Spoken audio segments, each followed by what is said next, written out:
Nshuti bakunzi ba Karosi TV turabasuhuje tubifuriza amahoro n'imigisha mu byo muri gukora byose muri mu mirimo yanyu igitandukanye. Imana ikomeze kubashyigikira. Tubabwira ngo Karosi TV twahisemo kujya tubageza ibiganiro byiza cyane. Nimba kandi ukunze ibiganiro byacu bisangiza inshuti zawe n'abavandimwe kugira ngo dukomeze dushyigikirane. Ugomba kandi kudushyigikira ukora subscribe ugakora no kuri ako kantu kameze k'inzogera kari hejuru ka notification kugira ngo ibiganiro dukora umunsi ku munsi bijye kugeraho byihuse cyane ujye uba mu bambere. Uyu munsi tugiye kuganira ku murimo w'Imana, ni umuvugabutumwa cyangwa se evangelist François Karosi na mugenzi we pasiteri, nawe bose murabazi bagaragara mu bitangazamakuru. Nawe ni François, ni ba François babiri umunsi twazanye kuri Karosi TV, nibo tugiye kuganira. Nabo ntago bari babizi ko bitiranwa, nibo tugiye kuganira ku murimo w'Imana. Tuze kujya kure, ikiganiro ntikiguciye kuko kiraba kirimo amavuta menshi cyane kandi uraza kucyungukiramo ibintu byinshi cyane. Reka dutangire hano ku bantu wenda badukurikiye n'ubundi nubwo basanzwe bakubona, ariko biba byiza iyo umuntu atangiye abwira abantu amazina. Nitwa Wihoreye François Karosi, ndi umugabo ndubatse, mfite madamu n'abana babiri ndetse n'abandi bagera muri 10 turera. Imana iguhe umugisha. Hano njye ni Habimana François, ndi umupasiteri. Mbere ibi by'amadini bitaraza mu Rwaserera nari vice representant wa Patmos of Faith Church mu Rwanda. Imana iduha umugisha. François, bimeze bite umurimo w'Imana uhagaze ute ubu ngubu? Yewe umurimo w'Imana urakomeje kuko urufatiro ruracyariho nubwo turi mu bihe bibi bigoranye, ariko nyiri murimo bubereye maso. Bariti ubw'insengero zitari gukora ibyo byose, hari abantu benshi bacitse intege, nawe ati awubereye maso ati kandi urufatiro ruracyahari. Ibyo bintu iyo birebye wenda nk'umukozi w'Imana ubona nta bantu bacikiye intege muri ibi bihe? Ntago byabura ndetse ko hari n'abacikiraga intege mu rusengero. Ntago abantu bagwa inyuma y'urusengero gusa, hari n'igihe abantu b'abapagani bari mu rusengero bagakora ibidakorwa, ahubwo mu rusengero ho yakoreye amafuti nibwo irakara kurushaho. Uribuka Yesu afata ikiboko akavutura abantu mu rusengero bari gucururizamo, hakabasohora nabi cyane n'ikiboko. So ariko birashoboka ko hari abantu bagiye mu ntege nke. Niyo mpamvu ijambo ry'Imana rivuga ngo ivomerera amazi azagutunga mu gihe ibihe bibi bizaba bije. Ubu rero umuntu ari gutungwa n'ayavomye. Icya kabiri ni ukwirwanaho. Niyo mpamvu yavuze ngo igihe kizagera abantu basengere data, ngo igihe kirageze ngo abasengera data bamusengere mu kuri no mu mwuka, atari mu rusengero gusa, kamusengera mu mwuka. Icya kabiri no mu kuri. Aro uri mu bantu bari bayoboye Cyumba, navuga ko cyari gifite wenda n'ubukira cyahari, nuko turi mu bihe nyine dutemera guterana, gifite abantu benshi cyane. Umuntu wari ushumbye ntazageze hanze y'urusengero zikagwa. Bo ntago twavuga ko zaguye, ahubwo bari muri konji. Ni ukuvuga ngo baraho nyine ni kwa kundi. Cyakora bamwe babonye umwanya wo gusenga, nubwo hataburamo icumbagira, ariko ntabwo ari bose. Ko nkeka muri iki gihe turimo abenshi bagiye bacika intege, ariko nkeka bazongera bakagira imbaraga, kuko burya uko bigenda kose umukristo ahora ameze nk'igiti muki. Ubu biti byose muki byamaze gukokoka, ariko ubu bicyumva akavura gake birahita byongera bizana amashami. Ni hagati aho ngaho. Umushumba cyangwa se inshingano ze cyangwa se umuhamagaro we aba ari ukureba na yindi iri gucumbagira, ukayibwira ati dukomeze urugendo. Ubikora ute muri ibi bihe? Muri ibi bihe ni sawa kabisa, ndabahuza kuri telefone tukaganira, tukamenya n'abandi tukabasura, turabanabasura, ariko ntabwo ari benshi. Urebye ntabwo ari benshi, baracyari kwa kundi,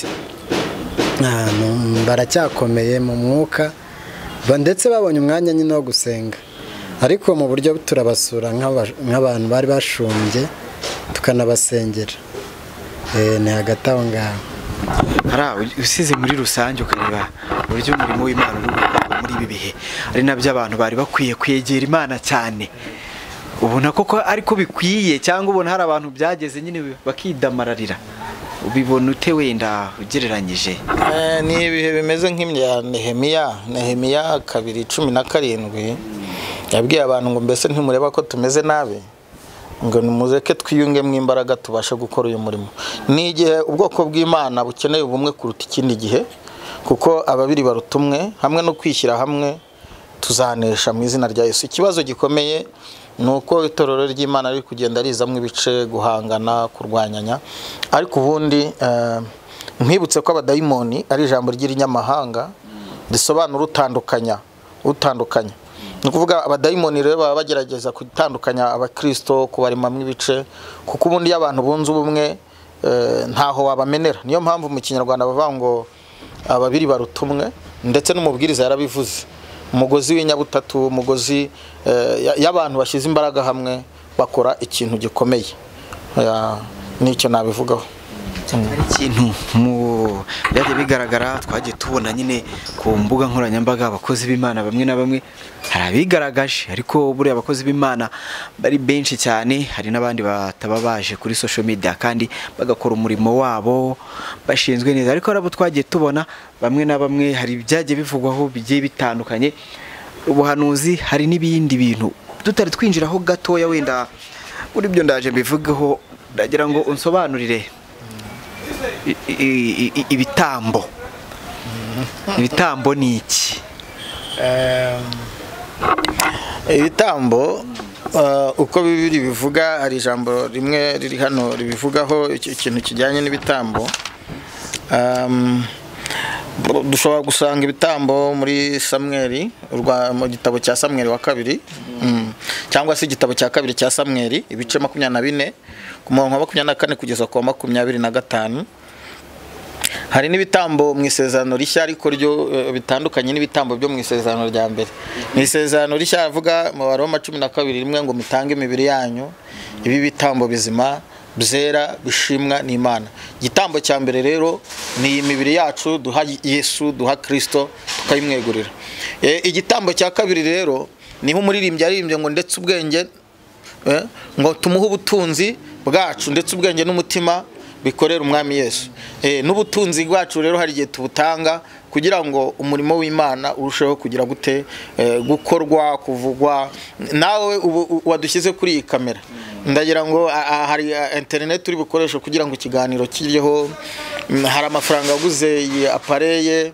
Mu by'ukuri ibitambo byo biri mu buryo bubiri, uburyo buri material n'uburyo buri spirit, uburyo bw'ibifatika no mu buryo bw'umwuka. Mu buryo bw'umwuka rero niho dutanga imibiri yacu ngo ibitambo bizima, bishimwa n'Imana. Naho ibitambo byo mu mubiri ni ibyo dutanga kugira ngo umurimo w'Imana ugende neza. Nkaho rero nakubwiye muri Samweli wa 2, uwitwa Dawidi ngo yafashe ibitambo, ngo Imana yari yarakaye, irarakara cyane, abata Abisiraheli ndabamara, ndabateza mugiga, namuhitishamo ibintu bitatu, ngo nahitemo mugiga cyangwa inzara cyangwa inkota.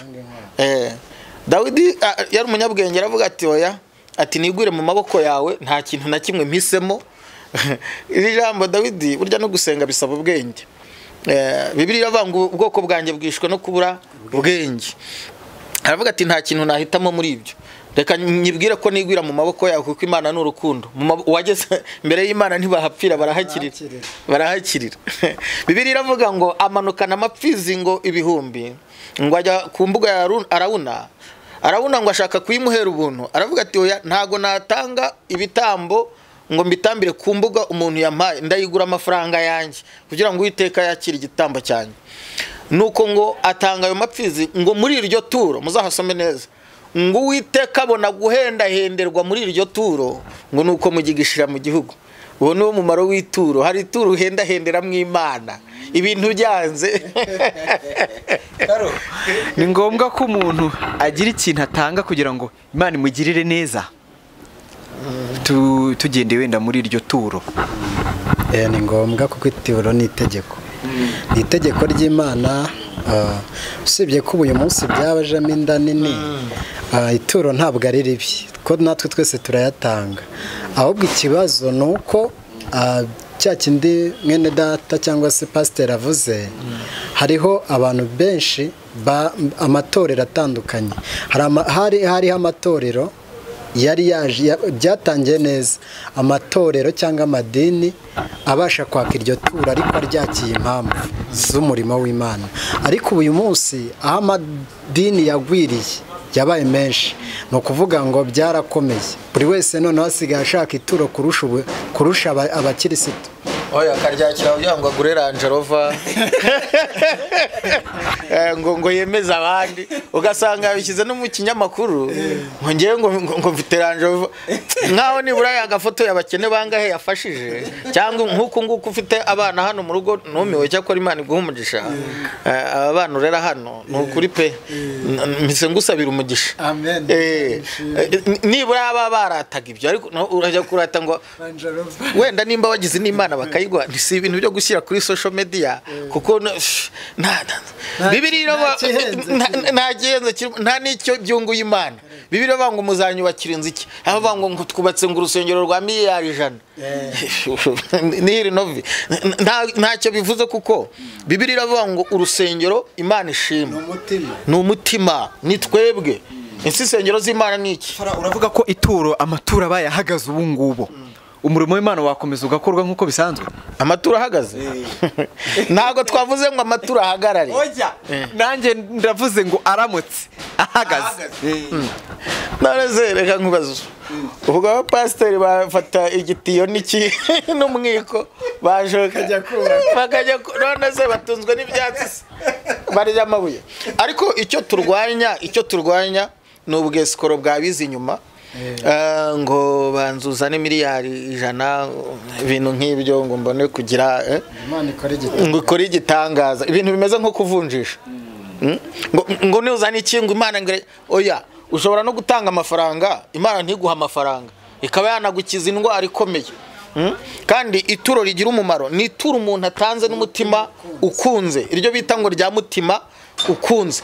Si uko na kera abantu bataryaga amaturo, Bibiliya iyo iranabidetermine ikavuga ko nta muntu wajyaga kwaba amenya atajyanye iki ituro, urumva.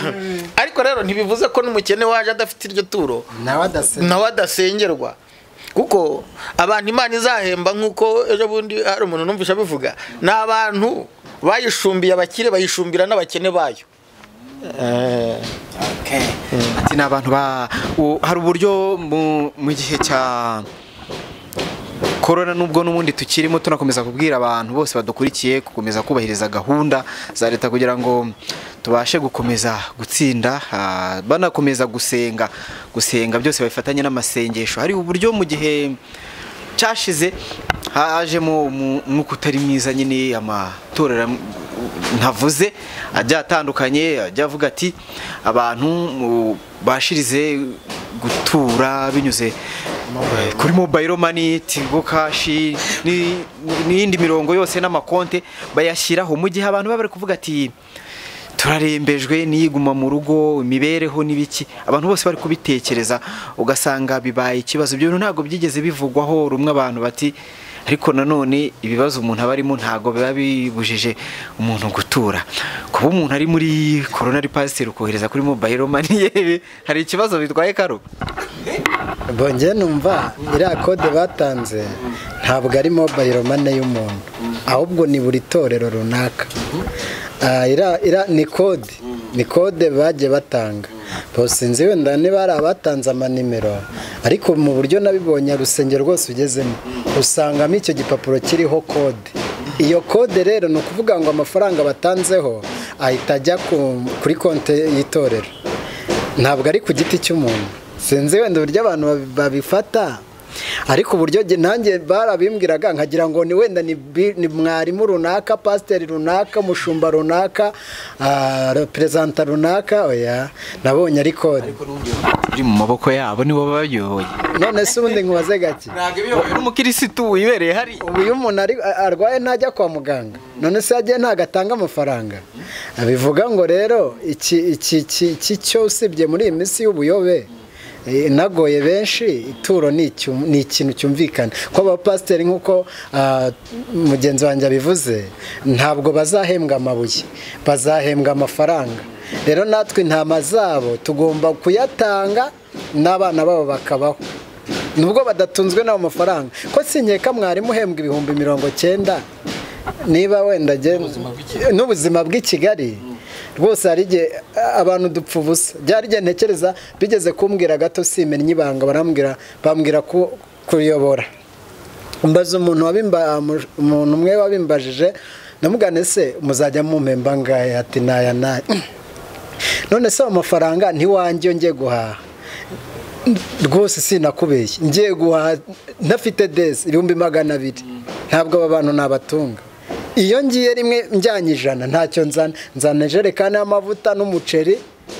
wenda na salisa bikaba birarangiye nawe ndemeye nzaba nje n'akazi nakunze uwo mushumba ambwe ni n'akazi mugiye kumpa none mbonye akazi mu itorero none se ko mbonye akazi nzajya mpembwa ngati na amafaranga 120 120 saya amafaranga uri bumpe muzajya mumpemba nkajya nkora amanywa nijoro nzajya nzanirirwa aha nibigera nimugoroba haba amasengesho y'ijoro ndaraho abana banjye ntibazongera kumbona madamu ntazongera kumbona nubwo ni ku mafaranga 120 nitwumvikane ko ari akazi atari umurimo w'ubushake nje numva amafaranga sinshaka kujya kuyakorera ntabwo bibaho bose nze ntabwo nsenya iyo mishahara ariko nagira ngo mvuge iki kintu ntabwo aya mafaranga bahembwa cyangwa se amaturo ntiyanabahemba rwose mu buryo giye mbonye amafaranga y'i Kigali ahubwo twese giye Karosi yo mfite 100 nkatangamo 500 ahubwo watanze make niwe wirukanka avuga ngo bafata amaturo kangira icyo mbivugaho so iki kintu kimaze iminsi kiri polemique giteza impagarara cy'amaturo n'ibiki ubundi ibintu iyo bigeze ku gafaranga bihinduka big deal ni ikindi kibazo ariko njyewe reka njye ku mpande zombi reka njye mu bakristo njye no mu bashumba ko nzi byinshi ntabwo ari amadini yose sinabashumba bose ariko hari abantu benshi tuzi b'abashumba abakristo impamvu ubona bameze nkaho babyivovoteye usanga nta zindi nyigisho zibaho mu rusengero rwabo nta kindi bigisha kuva ku mubyizi kugera ku cyumweru amaturo noneho ngo ari umukristo ngo tanga na Isaka wawe ko nituro ryo kwihuma mbega hari aho nagiye ariko simpavuze batondetse ibiseke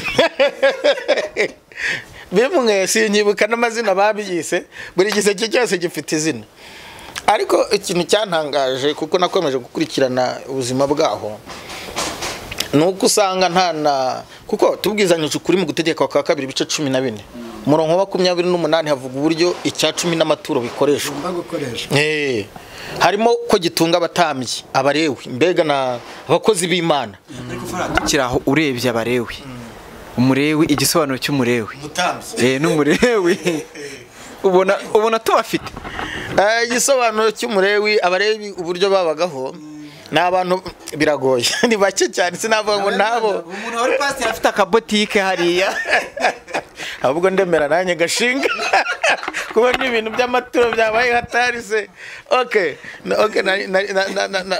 byari ntuza byoka ariko urambajije uti se hari umurewi uriho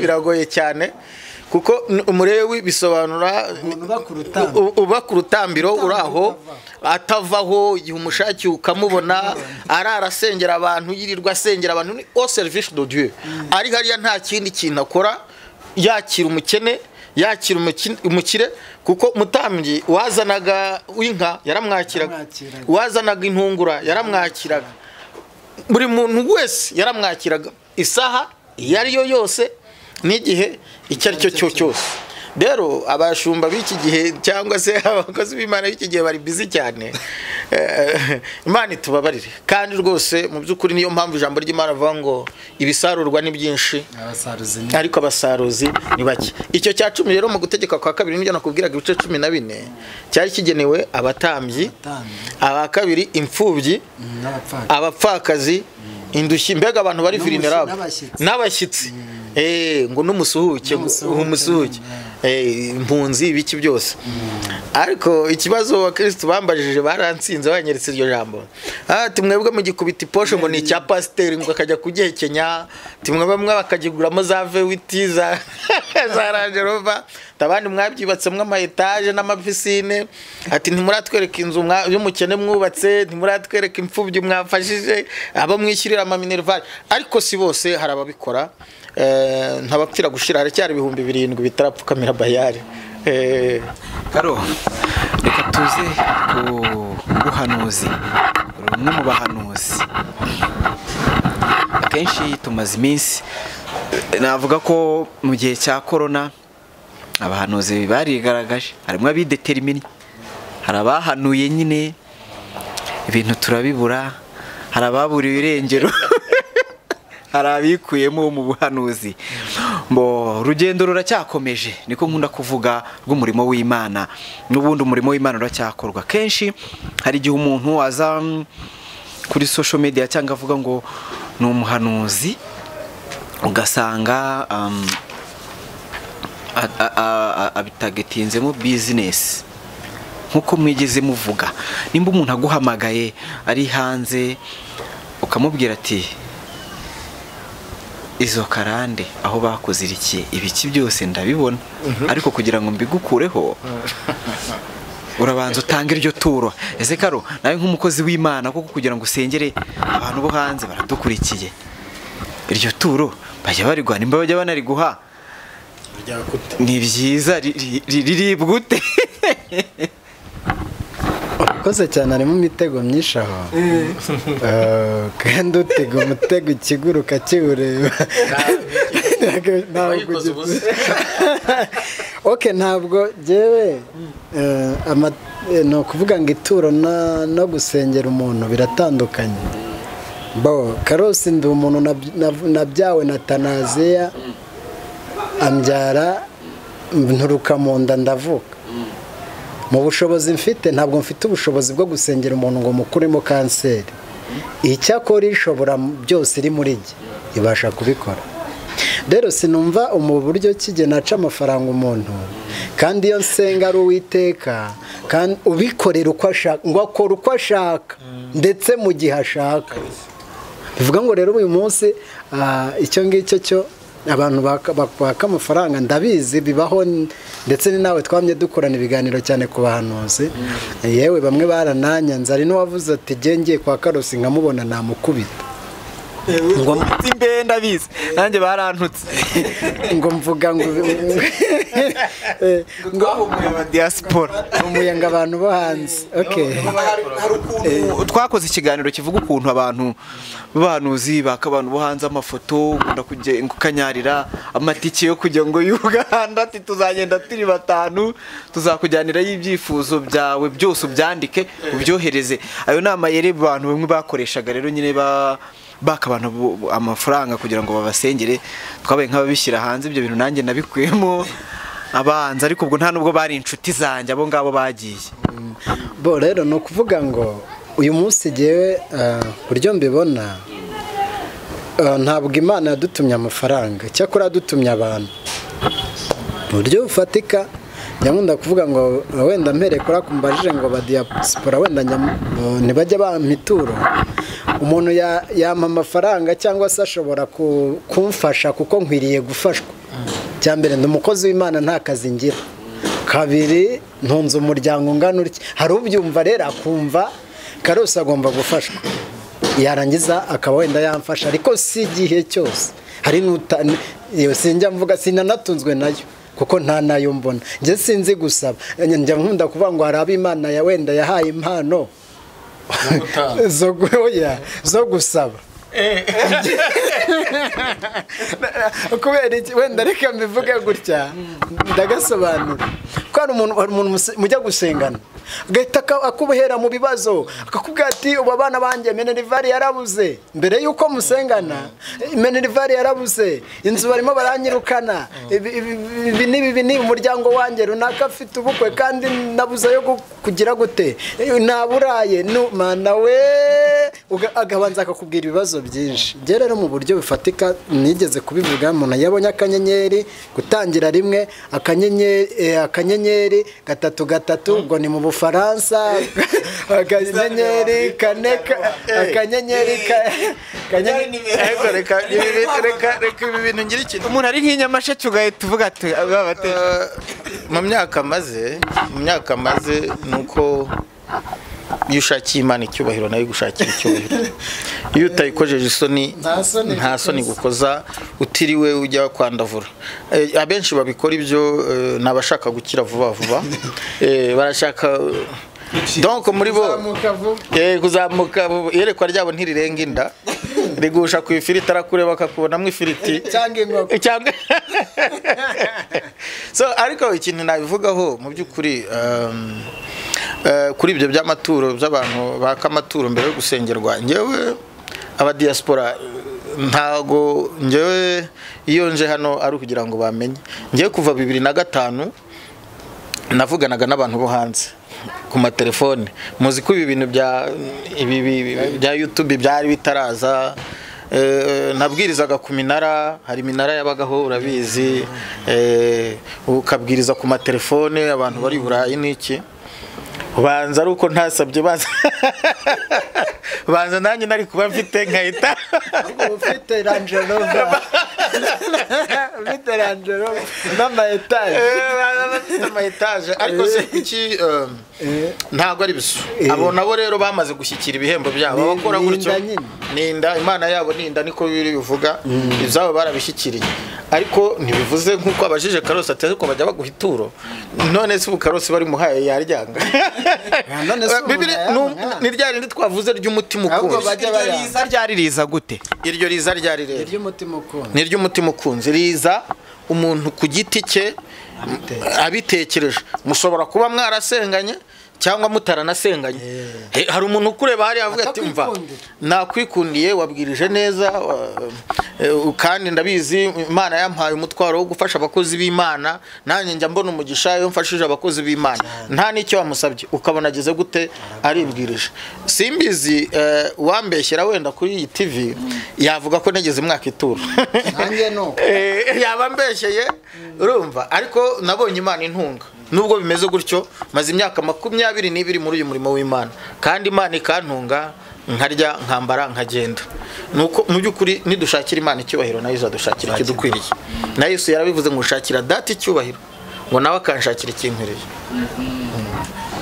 Ubwo nari ako kantu niko nari ngiye kuvuga, ariko ugasoreje ugakoze neza, usengeye umuntu bikagenda neza, ukituriza nyuma akaguhamagara avuga ati Imana ari cyo yakoze, akagira icyo akohereza, aho nta kibazo rwose, nta nubwo iyo ni rya mutima ukunze, ni naryo riza n'umugisha no ku muntu ritanze. Ikintu utanze umwuka gutegetse cyangwa wibwirije, kuko hari n'ibintu bidasaba ko ari umuntu wambwiye ngo fura ngo umunsi Imana yambwiye ngo nguhira modoka ngo nzayiguha, niho rero abesikoro ashobora kububwira ati oya ubundi wagakwiye gukora wibwirije. Hari n'ibintu bidasaba ko Imana ibanza kuvuga kugira ngo ukore, kuko Satani ntago yaza kubwira ngo ufashe imfubyi, ufasha abakene, ufasha umukozi w'Imana, ntago bishoboka. Ahubwo yaza kubwira ngo musenye abisenye murwanye. Ubwo nari ngiye kuvuga ngo ryarindiri umuntu akubwira ati ritange ngo ukureho karande, rigenda mbere cyangwa rijyana n'amasengesho, iryo ryo riba ririmo ubwesikoro. no kuvuga ngo rira n'iryinda undara nayo maturo y'inda twavuze. Umuntu ashaka kukubona agahita kubonamo amafaranga, cyane ko uyu munsi muri iki gihe dufite ikibazo, kuko abantu bari kubyibuha bikomeye. Iyo arebye umugore wawe rero wahindutse inzobe umeze rwose, agahita abona yambaye bubu cyangwa se umugore wawe kunameze neza, mbona hano hari amafaranga. noneho ni ukubera imana amen. ni ukuvuga ngo yamureba akabona yambaye hari intuze ari umuhanuzi ugeze kuza mu cyaha hafi aranyobora arangije ati madamu yaraye abonye mwerishe ariko byarangiriye muri gereza. Rero ni ukuvuga ngo bitewe n'uko abo babyeyi bacu bari kubyibuha cyane kandi ikindi bari kugira ni na byiza cyane igihugu kirimo ni kivuga ko burya igihugu kirimo amahoro bigenda bigaragaza umubyibuho w'ababyeyi w'abagore. Akenshi umugore iyo afite umutima mwiza afite amahoro mu rugo nanone kandi yumva nta ntambara nta kwirukanka ibintu byose bigenda neza. Rero niho abahanuzi turi guhera. Umuhanuzi warakura wambaye ikote ryiza agahita avuga ati ni mu miliyoneri. Niba watiye imodoka wenda uzi kuyitwara ufite perimi cyangwa ni n'ideni warangiza yakubona uyirimo ati akamera amababa. Nk'ubu wari wigeze kuza areba ino nzu yirebye arangije ahita ambwira ati Karosi umva uko ivuze iravuze ngo yihituro ngo kuko ngo yaguhaye inzu ati yaguhaye inzu nziza ati yararangije guhanura ati Imana imbwiye ko ari iyawe ariko ndamubwira ni inzu ndayikodesha ntabwo Imana irampa inzu cyakora ambwiye ko izampa inzu y'igisore nariko iyi ntabwo ari yambwiye amakaro ndi muri sima rero ntabwo iyo ari inzu ntabwo ndabona inzu ati none se ko Imana imishuri ari iyawe ndamubwira ni ntabwo ari iyanjye kandi ni rwose ahora igihe Imana yari ibivuze twasanga ari izindi Mana ngeka ari Uwiteka ni vuba ahangarega nta mezi abiri arashira. Rero ni ukuvuga ngo mu buryo bufatika hari ahantu ugera ukabona biragushutse. Mu buryo bumwe namye mbikubwira Gakire wenda bazanakwikoma bitewe n'iki kiganiro ukunda gukora. Mu buryo bufatika abahanuzi nk'abo ngabo basenya isi ni nabo bateje ibi bibazo biteje iyi si mbega iyi si itejwe ibibazo natwe. Impamvu Karosi nashyizweho ndi umuhanuzi wo kubwira abantu icyaha bakakihana bakabona ubugingo. Nkubwire iyo wihannye icyaha amafaranga araboneka. Nyankunda kwicaza uno muryango cyangwa aba bantu mfite nkubabwira ni ikintu kizana umuvumo cya mbere ni icyaha. Iyo icyaha cyinjiye ubwo umugisha uragenda. Nge Karosi rero nta karande mfite kuko izapfiriye cya gihe nemeraga kwakira Yesu ariko ubu nsubiye inyuma nka cumura zihita zongera zikikuba kwa kundi. Bivuga ngo rero uyu munsi aba bahanuzi bameze gutya niba ari abahanuye ngo korona izarangira ikabe yamaze abantu. Urabyibuka ndwana urugamba umpamagaye kuri telefone uti harya ati ko abantu barimo bahanura ko nta muntu uzapfa mu Rwanda ati ntawe. Ndavuga ni ahubwo se turebe abantu narakuye n'icyo kiganiro naravuze n'abantu bazapfa nawe ubwo tureba abapfa barajyahe bagiye bari bande.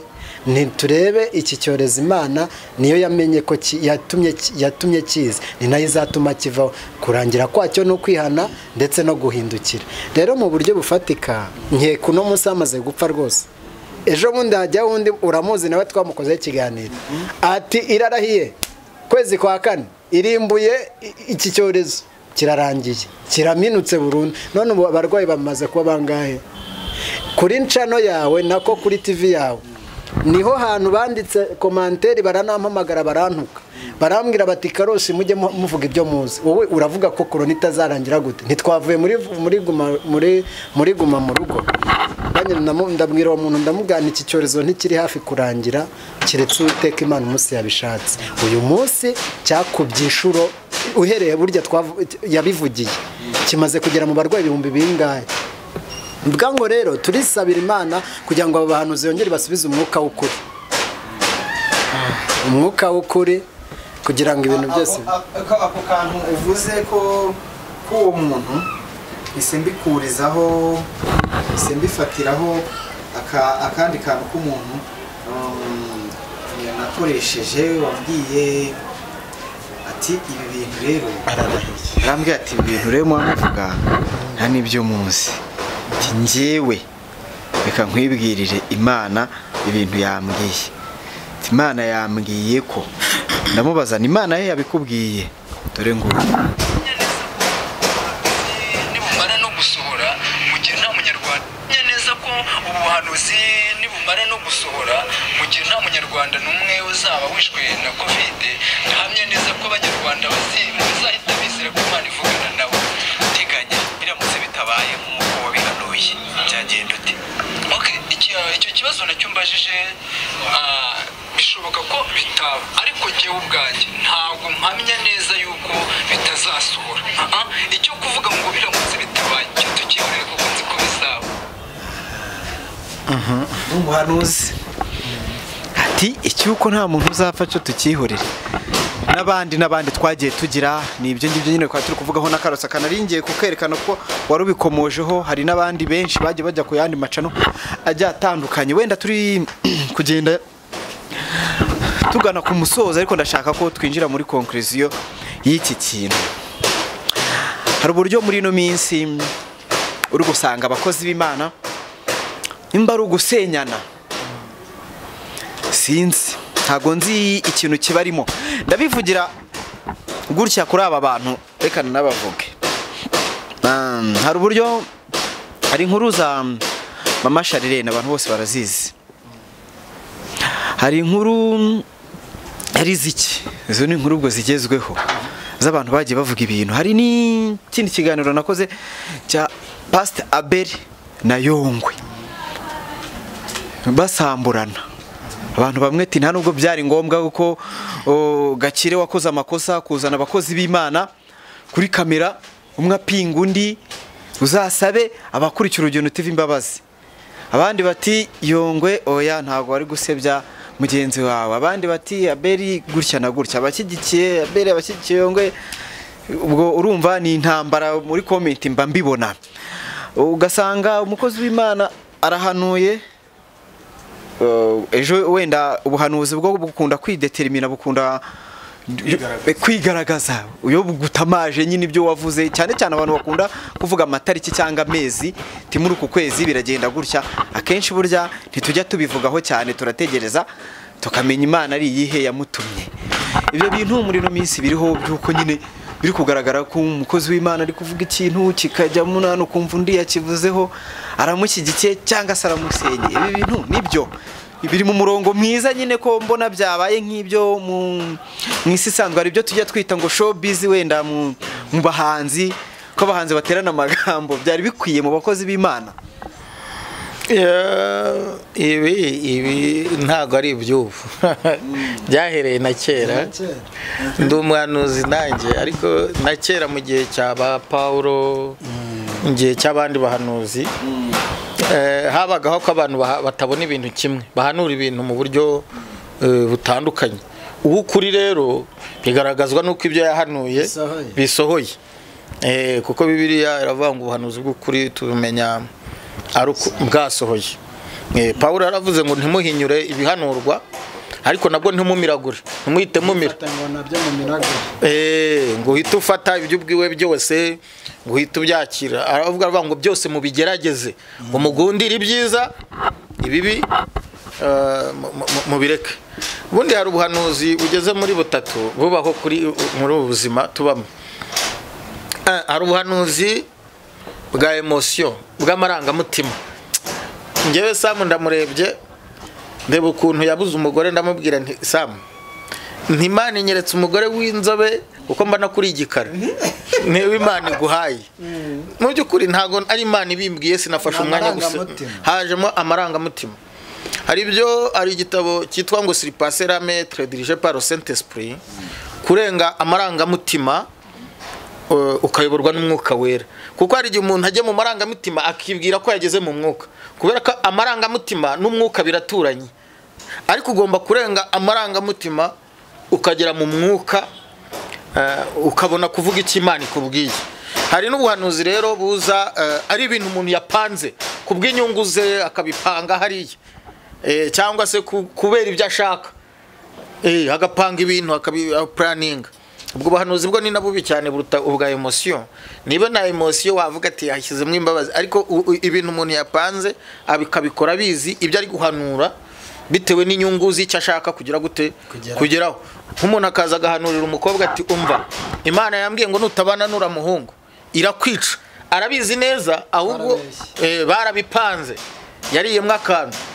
Urumva yari yakana ariko hari n'ubuhanuzi rero buturuka ku Mana buri bice bitatu kuva na kera abahanuzi b'ibinyoma nabukuri ntabwo ari ibintu byadutse nonaha abantu babyumve neza kandi ari akantu gato wenda na Karosi araza kunyunganira wavuze ati izi nduru ntiziri busenye itorero bamwe barahanura abandi bagapinga ati mbega harimo akavuyo reka ibi bintu n'umugambi w'Imana kugira ngo igaragaze ukuri ibigira ngo haze kuvamwo ukuri kuko Imana ntigitsindwa kandi nta kintu na kimwe igihomberamo muri aka kavuyo mu gusakuza kw'ibintu niho hari buvemwo umucyo n'igisubizo kuko Imana ntishaka ko abantu bakomeza kuba impumyi yashaka ko abantu bahumuka bakamenya iki ukuri nicyo navuga ikindi navuga ariko abantu batwumva bakurikiye Urugendo TV ndetse na Karosi TV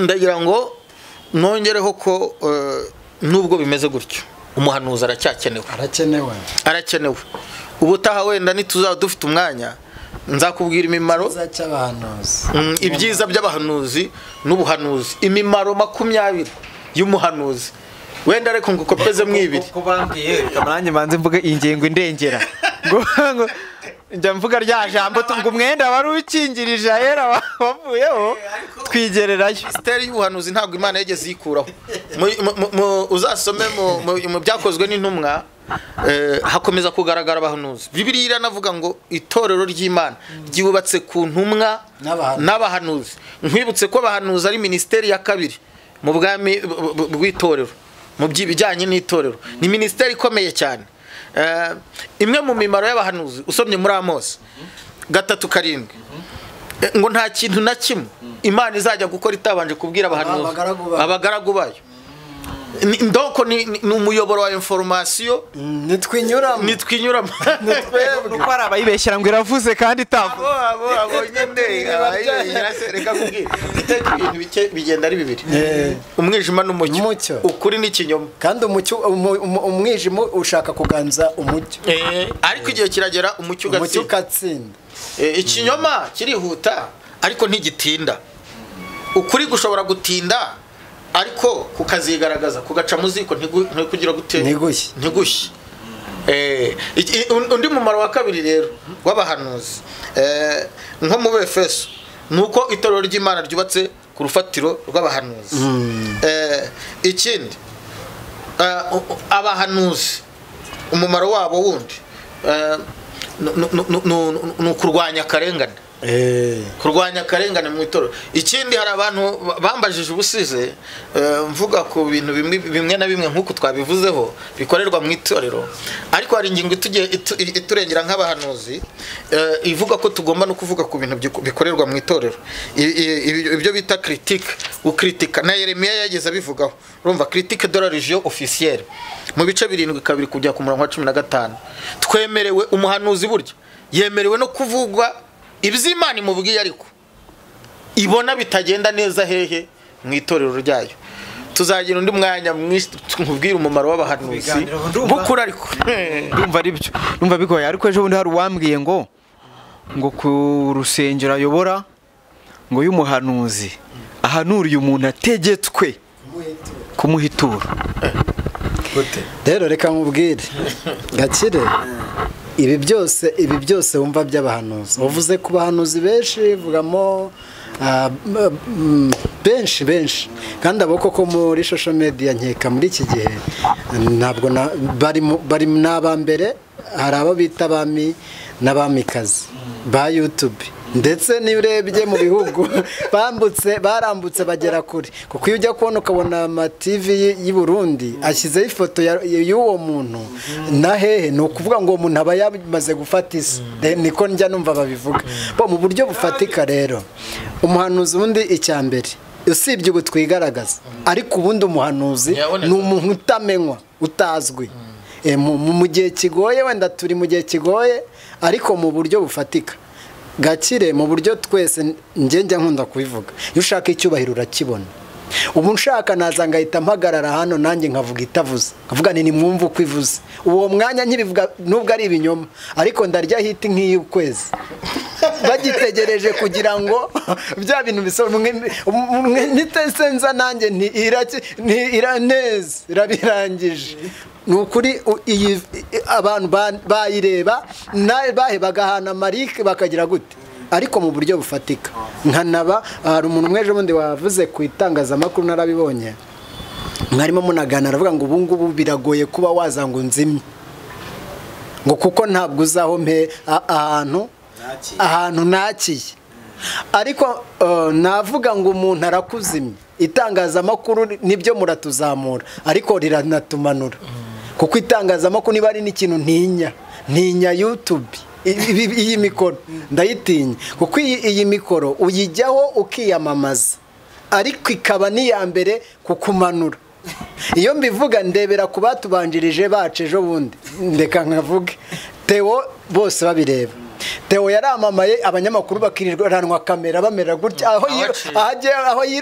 mbega ugasanga mikoro ni igihumbi kuri we ariko ejo bundi aguye bahita bashaka ikosa rya mbere rikiboneka bose babireba n'uri mu cyaro yahise amenya ko Theo ari umusambanyi gusa icyo nongeraho kuri Bikarosi avuze icyo nongeraho nuko ukurushaho kuzamuka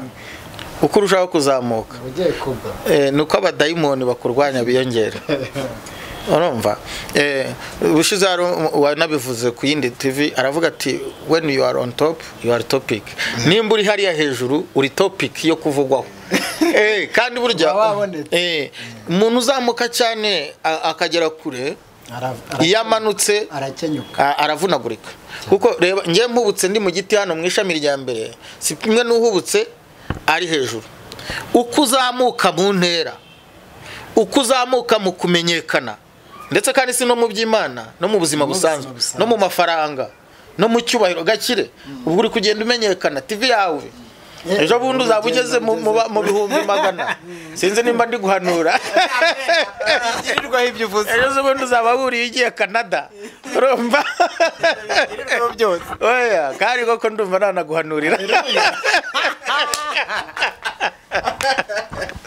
ariko ikintu nshaka kubwira nashaka kuvuga muri ibi byose nuko ukuzamuka niko ukeneye imbaraga nyinshi zo gusenga nako agwiza abanzi be ni nako ugwishiza abanzi benshi niba kurwanya reka nkubwire ntago Satani se umuntu uri hariya mushaka w'ikisi ntacyo amutwaye hari abantu batagize ikintu batwara Satani ariko hari ibintu ukora ukaba umeze nk'ucokoje ibirindiro by'umwanzi bundi Bibiliya bangu uzajye gushoza urugamba witeguye intwaro zo kururwana Yesu nawe yanabisubiyemo ngo ninde wajya kubaka inzu ngo atabanje kureba ibizayigenderamo ngo sino natabanza kubireba gutyo ngo azayubaka imunanire kuyuzuza akorwe n'isoni amware uko ugenda uzamuka uko ugenda umenyekana ntago nkubeshya izi YouTube nta gihe kinini nzigiyemo nanaziyemo kubera mwebwe guhera kuri Joel ni mubyara wanjye nawe urabizi kuri wacu imbere bundi numvaga nibera mu bacu ntabijyamo ariko ikindi si namwe gusa nimba ibyo byose ariko ndahamya ko ari Imana hanuzi yaraje arantuma haravuga ati urabona Imana irashaka kujya kuvuga ubutumwa kuri za social media kuko nta bundi buryo murabona muri corona nta bundi buryo insengero zarafunzwe nibwo buryo ariko ubundi itangazamakuru naranaryize nize umwaka ikabwaye umwaka umwe nubwo ntabitinze yize ubu ndarizi nzi byiza byaryo ariko nyabuneka gakire nzi ko ngiye no kukubaza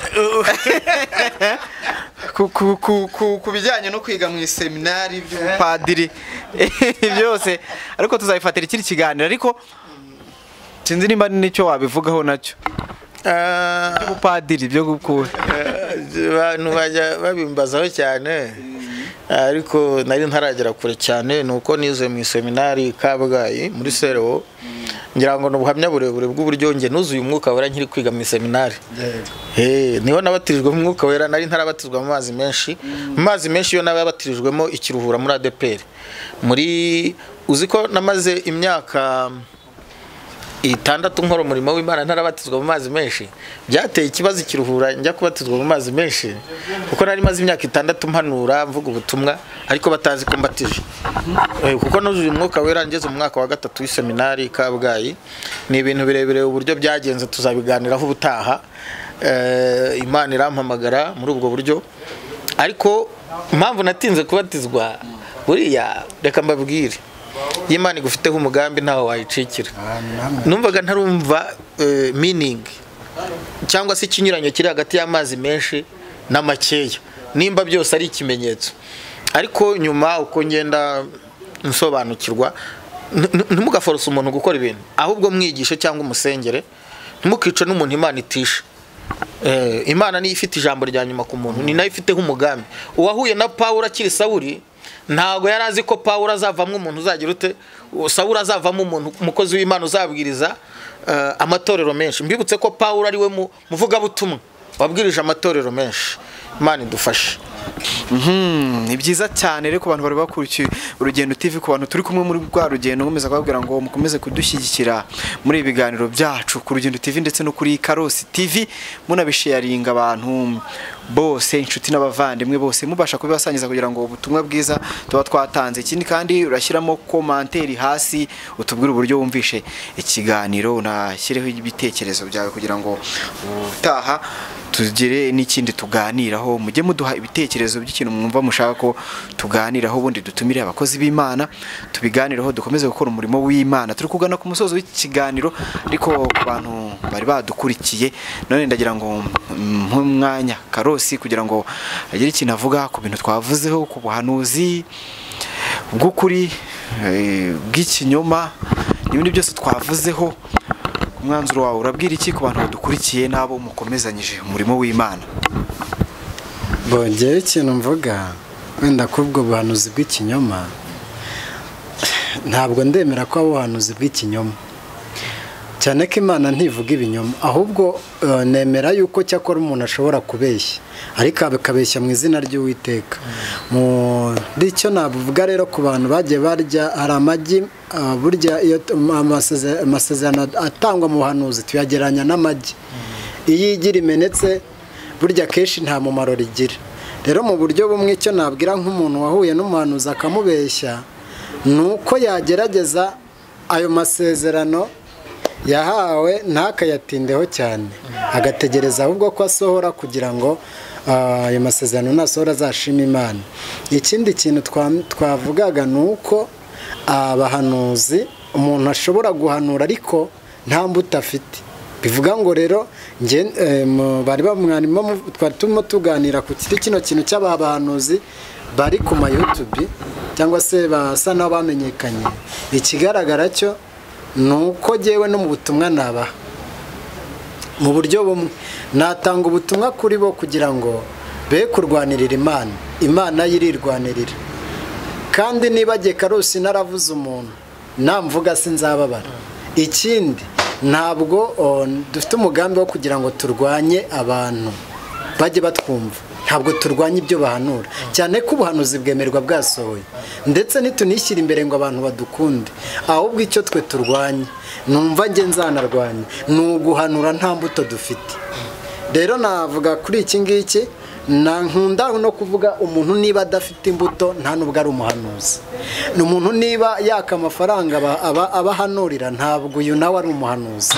Nanone ikindi, niba umuntu atemera guhugurika, na Bibiliya irabivuga, Pastor, Bibiliya irabivuga, niba uhanura ari nta mbuto utanubaha, cyangwa se wenda tuvuge nta muntu werera imbuto udahugurika, nta discipline, umuntu akubwira ugatukana ukabona urakayutse cyane.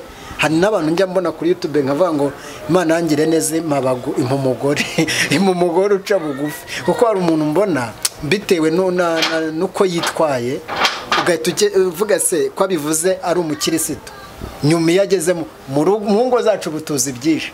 Burya Pasiteri, nubona twebwe turi intama kuri kamera gutya, iyo tuvuye kuri kamera biratandukana.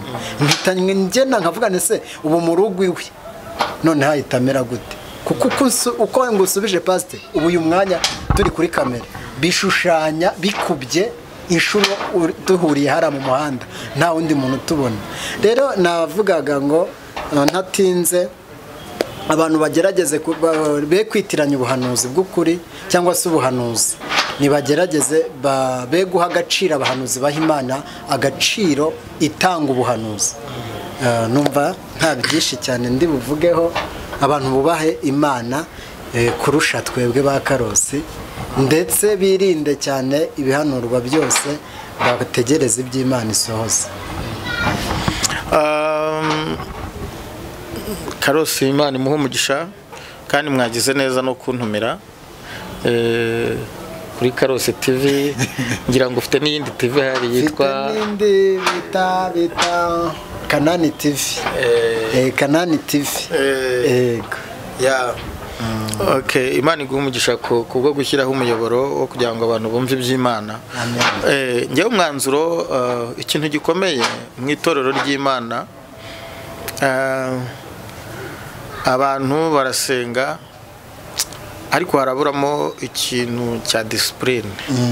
Harimo ikintu sanabyita ngo kimbuze, nanze gukoresha ijambo rimeze nkaho ari ryo gutukana ariko haraburamo discipline. Mu by'ukuri abakozi b'Imana bakeneye discipline, bakeneye guca bugufi, kugira indangagaciro. Erega mbere yo kuba umukristo ugomba kugira ubumuntu. Mbere yuko turi abakristo, mbere yuko turi abahanuzi, mbere yuko turi abapasiteri, abapotre n'ibindi, tugomba kugira ubumuntu. Ntabwo agakiza kahawe inyamaswa cyangwa ibisimba cyangwa ibikoko, kahawe abantu. Ikindi navuga kuri ibyo byose by'ubuhanuzi n'ibiki byose biriho biri gutera induru n'ibiki byose, icyo nasaba abahanuzi gusubira ku isoko. Nicyo kibazo ntago bagisenga, abahanuzi ntago bakirinda, abahanuzi ntago tukigira umwanya wo gusenga. Kandi ntago ushobora kuba umukristo mwiza udasenga. Kugira ngo ube umukristo mwiza ni uko usenga, ukagira igihe cyo guca bugufi, ukagira igihe cyo kwihana, ukagira igihe cyo kwemera ibyaha. Rero abahanuzi cyangwa abapasiteri bazi ko imirimo bashinzwe ahari hiti bezaho ibibi bakora ariko ntabwo ari byo. Ntabwo kuba uri pasiteri cyangwa uri umuhanuzi bikuyeho ko nimba ukoze ikibi uzakibazwa. Uko hari n'igihe ngo Bibiliya avuga ngo abazavuga ngo twarahanuraga, bavuga ibwira ati mu izina ryawe batereka reka nta nubwo nari mbazi, sinigeze no kubaza. Gusa Imana natwe turi imbere ya kamera iturengere, idukomereza amaboko, itujye imbere kuko uturwanya n'umwe, icyo nicyo ruraduhiga. Ariko rero itorero nyiraryo aribereye maso. Ndagira ngo ndangize mpumuriza abantu, mbabwire ko itorero nyiraryo aribereye, ari maso, kandi yatangiye umurimo izanawusohoza. Yesu aduhana umugisha. Wenda turi no kugana ku musozo. Abantu bakuri iki kiganiro reka mwishimire buri muntu wese wafashe umwanya wo kureba iki kiganiro, icyo ukuyemo gisangize bagenzi bawe kugira ngo twese dukomeze guhana ubutumwa bwiza cyane. Hari abantu badukurikiye bari mu bice bigiye bitandukanye, ashaka kuvuga ati nshaka kuvugana n'umukozi w'Imana dukore wa murimo. Uko ni byiza cyane, simvuze ngo wowe udukurikiye ubahe ituro wenda tugusabira ituro. Oya, umutima uzakomanga nanjye akabona ko koko akwiye gufasha Urugendo TV, azarima. Ariko ntawe ndyatse Karo, nimero yawe ya telefone nanjye ndavuga iyanjye reka mbanze nyivuge ni 078 087 iyo ni nimero yanjye. Iba no kuri WhatsApp, ushaka kunyandikira ukambwira ati dukeneye kuzaduhuriza abakozi b'Imana, iri no hepfo muri description ugomba kunyandikira ubashije wenda kuba wavuze ati ikiganiro nagikunze, muzaduhurize runaka na runaka, mujye mudutuma kuko nicyo tubereyeho twe turi Urugendo TV. Reka na Karosi atubwire nimero ye ya telefone, kandi tukomeza kubwira abantu bajye no kuri Karosi TV barebe ibiganiro bigiye bitandukanye n'inyigisho za Karosi. Nimba ukunda Karosi, nimba mwarakoranye umurimo w'Imana cyangwa se nimba wifuza kugira ngo ukurikirane inyigisho ze, hari urubuga bashyirireho ni Karosi TV, murajyaho mukore subscribe, mumushyigikire nyine nawe kugira ngo ubutumwa bwiza atanga bujye bubasha kugera kuri bose. Urakoze cyane, reka dutange nimero, ariko mbanza kuvuga ngo guhamagarwa buri gihe ntabwo bikunda kuri jyewe, keretse igihe byabaye ngombwa ko ntari mu byinshi. Gahunda y'uko abantu bagushinja ko utajya ufata telefone uzayikemura gute koko? Kandi noneho Karosi ahubwo wowe utandukanye n'abandi, umuntu yabonye nimero yo hanze imuhamagaye ahita ajugunya n'ibyo yari afite kugira ngo abone ababiharaye. Ariko ntabwo ari uko abantu banga kwitaba, ni umwanya, ariko umuntu ashobora kumwandikira akamusaba randevu. Ibyo ni ibintu bisanzwe, nk'uko nawe umuntu ataguhamagara igihe cyose. Nicyo najyaga mbwira abanyaburayi, ntabwo igihe cyose ushobora kumuhamagara ngo umubone, urumva? Nk'uko nawe rero hari none se ubu nk'uwampamagaye ndi kubwiriza yambonye se, ntabwo bishoboka. Ushobora kwandikira umuntu za WhatsApp zarateye, cyangwa message isanzwe ukamubwira ati twazaganira ryari, ko nifuza ko ngira inama, ko nifuza ko dusengana, ko nifuza gukizwa, ko nifuza ko nganiriza ijambo ry'Imana, ko hari ibyo wavuze ntumvishe neza nifuje ko umbwira. Ubwo ni gahunda ni ukugira ngo communication igenda neza, tujye nuhamagara umukozi w'Imana ukabona atari kuboneka, ni umurimo w'Imana bari gukora, cyangwa se ari no mu bindi ushobora kumwandikira ukamusaba randevu. Nimero ni iyihe? Nimero yanjye ni 078 3 5 303. Iyo niyo nimero nkoresha. Kandi noneho ari n'akandi mvuga, abantu nyine baze kuri Karosi TV. Sigaye nkora live, sigaye mbandi kwigisha cyane ku wa kabiri, ku wa gatanu no ku cyumweru. Mu masaa 3, ku cyumweru ni saa 3 za mu gitondo, ku wa kabiri ni mu masaa saa 8 z'amanywa, ku wa gatanu ni saa 9 z'amanywa. Mba ndi live, n'abashaka babandi bashaka ko tubasengera ibyifuzo bazajya bansanga kuri Karosi TV, bakore subscribe kugira ngo nyine nituba tugiye gusengera abantu, ko ndasengera amazi ndashimira Imana. Mundi ari ibintu bajyaga bavuga, turashima Imana ikora. Ejo bundi nari ndi muri live, umuntu yaragiye kwicwa na kanseri, none numva umwuka mpase gusengera amazi ku bantu. Ndavuga ni umuntu ngiye gusenga, abandi umuntu wese uri hafi y'amazi futa ku gacupa tugasengera Imana igira ikikora. Ni ukuri ndashima Imana, umuntu Imana yisimukirizamo kanseri, ngo bari bagiye kumutera bya biti bya bindi bajya babatera ngo bakamara igihe bimeze nabi. Ubwo rero ndashima Imana, ntacyo umuntu wese wumva ashaka kugira ngo ajye ankurikira kuri Karosi TV, n'amarembo arafunguye. Nimero yanjye ushobora no kunkurikira kuri page ya Facebook ku mazina ya Habimana François cyangwa Habimana Francis. So nimero yanjye ubwo wongeraho bya bindi bya code guteranya 250 uramutse uri hanze, naho mu Rwanda nibisanzwe guteranya 250 788 54 87 70. Imana imuha umugisha. Reka nshimire buri muntu wese wakurikiye iki kiganiro. Imana imuha umugisha. Reka nshimire umukozi w'Imana Karosi, Jules Pastor François, nawe ni umukozi w'Imana. Imana ibaha umugisha kwitabira ubutumire bw'Urugendo TV, kandi nezere ko n'ubutaha tuzababona. Umuntu wese warebye iki kiganiro, imirimo yose uri gukora, Imana ibaha umugisha.